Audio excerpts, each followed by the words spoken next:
My brother poisoned our grandfather so he could inherit everything and even took me to court over it. But when the judge opened the letter our grandfather had left behind, my brother started screaming and attacked me right there in the courtroom. The gavel hit the bench just as my brother's lawyer stood up. Your Honor, we're ready to proceed. Courtroom 4B. Wood paneling dark with age, fluorescent lights humming overhead, smell of old paper and furniture polish, the kind of room where families destroy each other legally. My brother Derek sat at the plaintiff's table, pressed gray suit, blue tie, hair perfectly styled, confident smile, like he'd already won, like this was a formality. His lawyer next to him, Richard Castellano, expensive, three-piece suit, leather briefcase, gold watch, the kind that charges $500 an hour just to read an email. I sat alone at the defendant's table. No lawyer, couldn't afford one. Everything I had was tied up in Grandpa's estate. The estate Derek was trying to take. The estate Derek thought he deserved. The judge looked tired. Judge Martinez, late 50s, gray hair pulled back in a bun, reading glasses perched on her nose, stack of files in front of her. She'd been doing this for 30 years, seen every kind of family ugliness, every kind of betrayal. This was just another Thursday for her. Mr. Derek Harrison is contesting the will of Robert Harrison,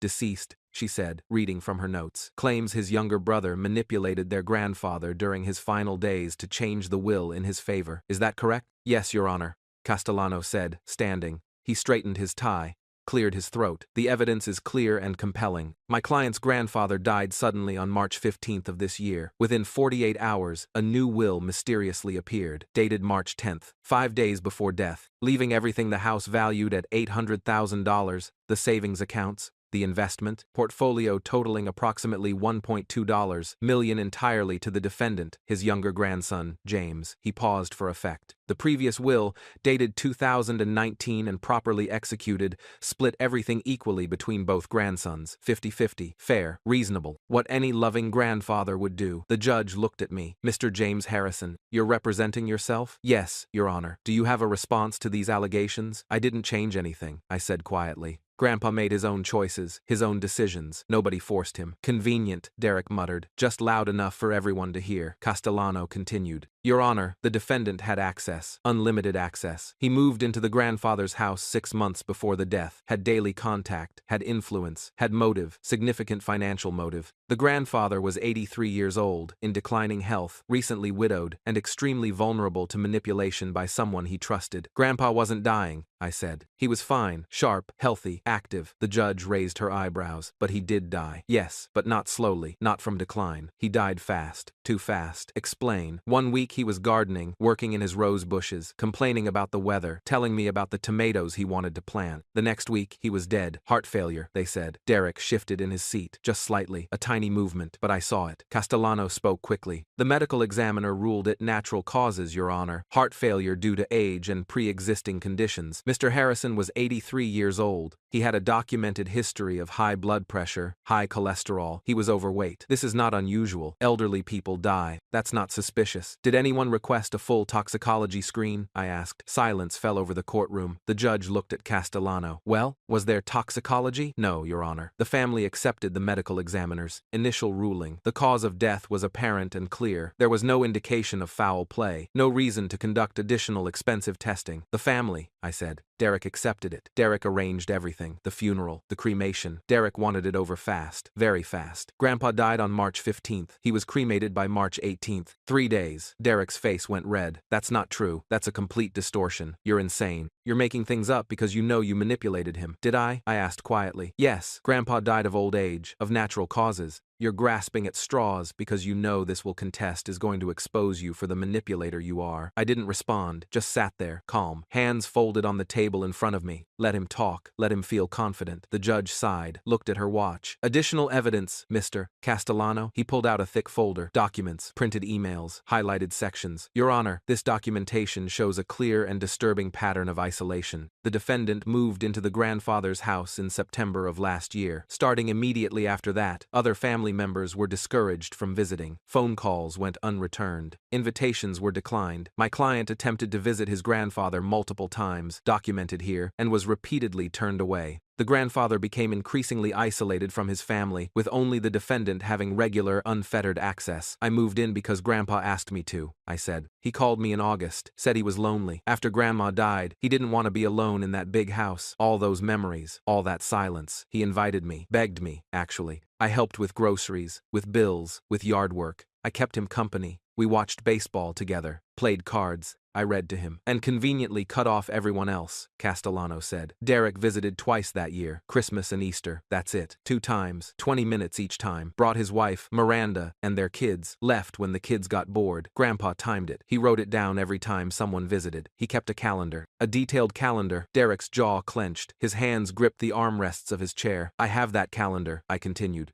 December 25. Derek, Miranda, Kyle, Emma. Arrived 4:15 nachmittags, left 4:33 nachmittags, 18 minutes. Easter Sunday, April 9th. Derek, Miranda.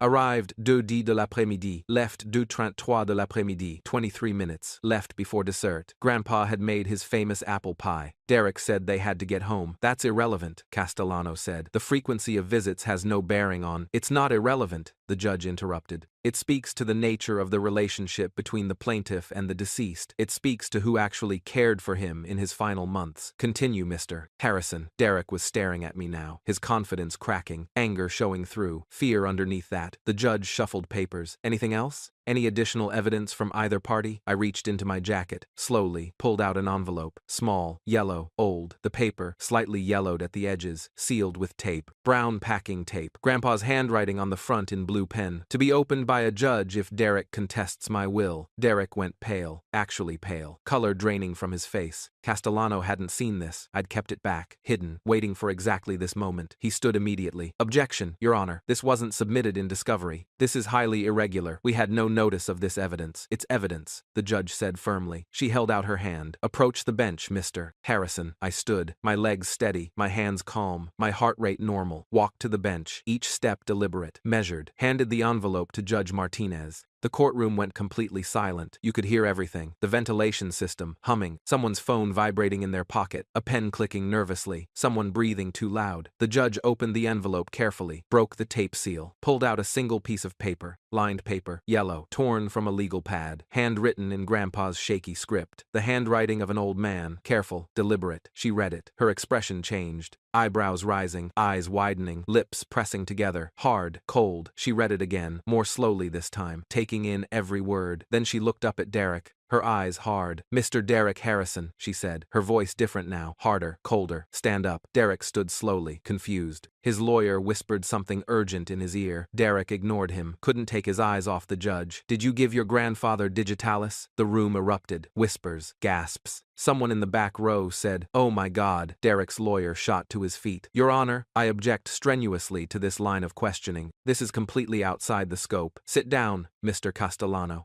the judge said. Did you, Mr. Harrison? Derek's face drained of all remaining color. What? No, I don't even know what that is. I've never heard of it. It's a heart medication, the judge said. Derived from the foxglove plant, Digitalis purpurea. In small, controlled doses, it regulates heartbeat, treats arrhythmia and congestive heart failure. In large doses, it causes heart failure, fatal heart failure. It mimics a natural heart attack almost perfectly. Very hard to detect without specific testing that most medical examiners don't routinely perform. She held up the letter. Let everyone see it. Your grandfather wrote this letter 3 weeks before his death, March 22nd. It's notarized, witnessed by 2 people. He says you'd been bringing him special tea every Sunday for 3 months, starting in December. Says it was loose-leaf tea. Said you told him it was expensive, imported, a Christmas gift. He says he started feeling sick after drinking it. Nausea, dizziness, irregular heartbeat, fatigue. Derek was shaking now. That's not I never. This is fabricated. He says he mentioned his symptoms to his doctor during a routine checkup in early March. The doctor, Dr. Philip Chen, ran comprehensive blood work, found elevated levels of digitalis in his system, dangerous levels. Your grandfather never took digitalis, wasn't prescribed it, had no heart conditions that would require it, had no reason to have it in his blood. The judge's voice got harder, colder, more deliberate. He writes that he confronted you on March 8th, showed you the lab results, asked you directly if you'd put something in his tea. You You denied it. Said the doctor made a mistake. Said the lab probably mixed up his samples with someone else's. Said he probably got it from some herbal supplement he forgot he was taking. But he didn't take supplements. Never had. You know that. She paused. Let the silence build. Let the weight of the words sink in. He decided to stop drinking your tea immediately. Started feeling better within days. His energy returned. The nausea stopped. The dizziness went away. His heartbeat regulated. Another pause. Then he called his lawyer on March 9th. Harold Rosenberg. Made an appointment for the next day. March 10th. Made a new will. Left everything to his younger grandson, James, the one who took care of him, the one who didn't try to kill him. He wrote this letter the same day and had it notarized. He writes, and I quote, "If Derek is reading this, it's because I'm dead and he's trying to steal from his brother. Don't let him. He tried to murder me. He poisoned me slowly for months. He'll try to manipulate the court. He'll lie. He'll play the victim. He's a liar. Always has been. Since he was a child. James is a good boy. He takes care of me. He never asked for anything. Give him everything. Make Derek get nothing. He deserves nothing." The courtroom was completely silent. Nobody moved. Nobody breathed. Derek's lawyer was frantically whispering, papers shuffling. Derek wasn't listening, just staring at the judge, mouth hanging open. "He's lying," Derek suddenly shouted, his voice cracking. "That letter is fake. He forged it. James forged it. It's notarized," the judge said calmly. "Dated March 22nd. Signed by your grandfather, Robert Harrison. Witnessed and signed by Dr. Philip Chen and attorney Harold Rosenberg. Both men are officers of the court. Both men confirm they witnessed your grandfather write and sign this letter. Both men are prepared to testify under oath. I want it tested. I want handwriting analysis.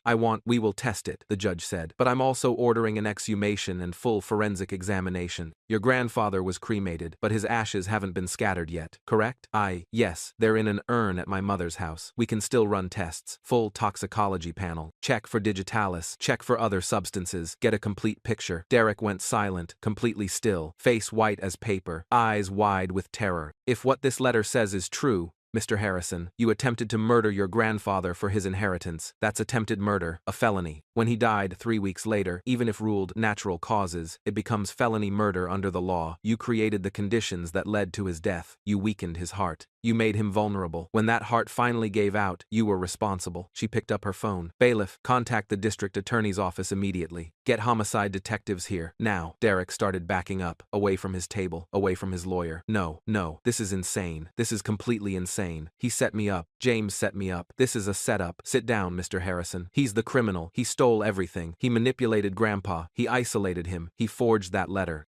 Sit down, now." Derek looked at me then. Really looked at me for the first time since the hearing started. Saw my face, calm, steady, waiting, patient. Saw the truth written there. He understood. Grandpa had known. The whole time. Had tested his blood. Had documented everything. Had confronted Derek. Had watched him lie to his face. Had made a plan. And I'd known too. Grandpa had told me everything. Shown me the lab results. We'd gone to the lawyer together. Filed the new will together. Written the letter together. Documented everything. Set the trap together. All we had to do was wait. Wait for Derek to take the bait, to contest the will, to walk into court confident and stupid and greedy. Derek's face twisted, all the masks falling away. Rage, replacing fear, replacing confidence. "You bastard," he hissed. "You fucking bastard. You planned this, you and that old man." Then he lunged, jumped over his table, papers flying everywhere, chair clattering backward, crossed the aisle in 3 long steps, hands reaching for my throat, fingers curled into claws. I didn't move, didn't flinch, didn't even blink, just sat there. The bailiff tackled him halfway, a big man, ex-military, slammed Derek to the floor between our tables. Derek's head hit the carpet hard. His lawyer jumped back, stumbling over his briefcase. Derek was screaming, voice raw, broken. "I'll kill you. I'll kill you like I killed him. Like I killed that old bastard. He deserved it. He was going to give you everything anyway." The courtroom froze. Everyone heard it. The stenographer's fingers stopped moving. The clerk's mouth dropped open. The judge stood up. The spectators in the back gasped. Derek had just confessed. On the record. In open court, the judge's voice cut through the chaos. "Did you just confess to murder?" Derek realized what he'd said. His face crumbled, all the rage draining out like water, replaced by pure terror. "No, I didn't mean I was angry. I didn't mean it literally. I was speaking metaphorically." "Get him out of here," the judge said. "Take him into custody immediately. Read him his rights. Get him out of my courtroom right now." 2 more bailiffs appeared from the side door. They hauled Derek up, hands under his arms, handcuffed him, wrists behind his back, metal clicking. He wasn't fighting anymore, just crying, shaking, his expensive suit wrinkled and twisted. It wasn't my fault, he sobbed. He was going to leave everything to James anyway. I just wanted what was fair, what I deserved. I'm the oldest. I should have gotten more. They dragged him toward the door. He was still talking, still crying, still making excuses, still explaining, still justifying. The doors closed behind him with a heavy thud. The courtroom stayed silent for a long moment. The judge sat back down, took off her glasses, rubbed her eyes, put them back on, looked at me. You knew, she said. Not a question, a statement. I suspected. Why didn't you go to the police immediately? Indu says.